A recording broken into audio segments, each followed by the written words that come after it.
ನಮಸ್ಕಾರ ರೀ. ಇವತ್ತು ನಾನು ನಿಮಗೆಲ್ಲ ದೋಸೆ ಮಾಡೋದು ತೋರಿಸ್ತಾ ಇದ್ದೀನಿ. High protein dosa. ಇದು ಸಾದಾ ದೋಸೆ ಅಲ್ಲ, ಇದರಲ್ಲಿ ತುಂಬ ಪ್ರೋಟೀನ್ಸ್ ಇದೆ. ಇದಕ್ಕೆ ನಾವು ತಗೊಂಡಿರೋದಂದ್ರೆ 3 ವಾಟ್ಗ ರೇಷನ್ ಅಕ್ಕಿ, 1 ವಾಟ್ಗ ಉದ್ದಿನಬೇಳೆ, 1 ಟೀ ಸ್ಪೂನು ಮೆಂತೆಕಾಳು ಮತ್ತು ಅರ್ಧ ವಾಟ್ಗ ಕಡಲೆಬೇಳೆ, ಒಂದು ಸ್ವಲ್ಪ ಅವಲಕ್ಕಿ ಇಲ್ಲ ಅಂದರೆ ಉಳಿದಿದ್ದ ಅನ್ನ ಹಾಕಿದರೂ ನಡೆಯುತ್ತೆ. ಇದನ್ನೆಲ್ಲ ಸೋಪ್ ಮಾಡಿ ಇಟ್ಟಿದ್ದೆ. ರಾತ್ರಿ ಗ್ರೈಂಡ್ ಮಾಡಿ ಇವಾಗ ದೋಸೆ ಮಾಡ್ತಾಯಿದ್ದೀನಿ. ಈ ಕನ್ಸಿಸ್ಟೆನ್ಸಿ ನೋಡಿ, ಈ ಕನ್ಸಿಸ್ಟೆನ್ಸಿ ಇದ್ದರೆ ತುಂಬ ಚೆನ್ನಾಗಿ ಬರುತ್ತೆ.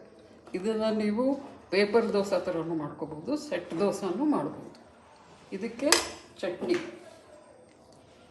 ಈ ಚಟ್ನಿಯಲ್ಲಿ ಪುಟಾಣಿ, ಶೇಂಗಾ ಬೀಜ, ಕೊಬ್ಬರಿ, ಕರಿಬೇವು, ಸ್ವಲ್ಪ ಬೆಳ್ಳುಳ್ಳಿ ಮತ್ತು ಸ್ವಲ್ಪ ಹುಣಸೆಹಣ್ಣು, ಸ್ವಲ್ಪ ಬೆಲ್ಲ ಹಾಕಿ ಗ್ರೈಂಡ್ ಮಾಡಿ ಇಟ್ಟಿದ್ದೀನಿ. ದೋಸೆ ಹಾಕ್ತಾಯಿದ್ದೀನಿ ನೋಡ್ಕೊಳ್ಳಿ. ಫಸ್ಟು ದೋಸೆ ತಗೊಳಗೆ ಸ್ವಲ್ಪ ಎಣ್ಣೆ,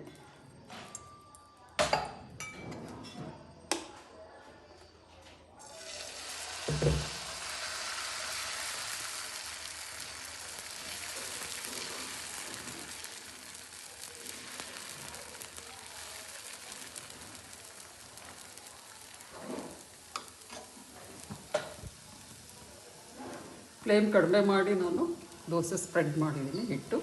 ಇವಾಗ ಫ್ಲೇಮ್ ಜಾಸ್ತಿ ಮಾಡಿ ಒಂದು ಸ್ವಲ್ಪ ಎಣ್ಣೆ ಹಾಕ್ತಾಯಿದ್ದೀನಿ.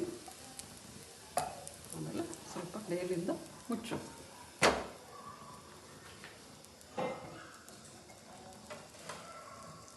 ಅದೇ ಒಂದು 2 ನಿಮಿಷ ಆಗ್ಬೋದು. ನಿಮ್ಮ ಕ್ರಿಸ್ಪಿನೆಸ್ ಬೇಕಂದರೆ ನಿಮಗೆ 1 ನಿಮಿಷ ಜಾಸ್ತಿ ಇಟ್ಕೋಬೋದು. ಮುಚ್ಚಿದರೆ ಒಂದೇನಂದರೆ ಸ್ಟಿಕ್ ಆಗೋದಿಲ್ಲ ತವಾಗಿ, ಬೇಗ ದೋಸೆ ತೆಗಿಬೋದು ಮೇಲೆ. ಸೊ ಮುಚ್ಚಿಡೋದು ಒಳ್ಳೆಯದು.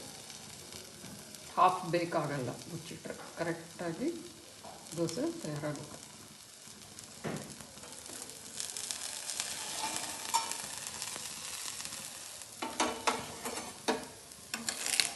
ಇವಾಗ ನೀವು ನೋಡ್ತಾ ಇದ್ದೀರಾ, ದೋಸೆ ಈಸಿಯಾಗಿ ನಾವು ತೆಗಿಬೋದು.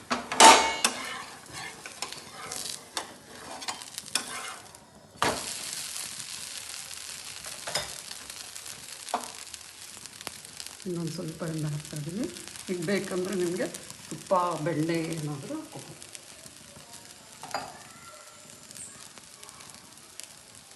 ಸೊ ನೀವು ನಾನ್ ಸ್ಟಿಕ್ ದೋಸೆ ತವಾದಲ್ಲಿ ಮಾಡ್ತಾಯಿದ್ದೀವಿ ಅಂದರೆ ಎಣ್ಣೆ ಕಡಿಮೆ ಹಾಕ್ಕೊಂಡು ತಿನ್ಬೋದು. ಎಣ್ಣೆ ಕಡಿಮೆ ಇದ್ದರೆ ಟೇಸ್ಟ್ ಅನಿಸಲ್ಲ ಅಂತ ನಾವು ಸ್ವಲ್ಪ ಎಣ್ಣೆ ಹಾಕ್ಕೊಂಡು ತಿಂತಾಯಿದ್ದೀವಿ.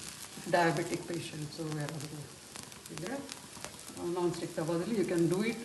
ಏನು ಎಣ್ಣೆ ಇಲ್ಲದೇನೂ ಮಾಡೋಕ್ಕೆ ಬರುತ್ತೆ.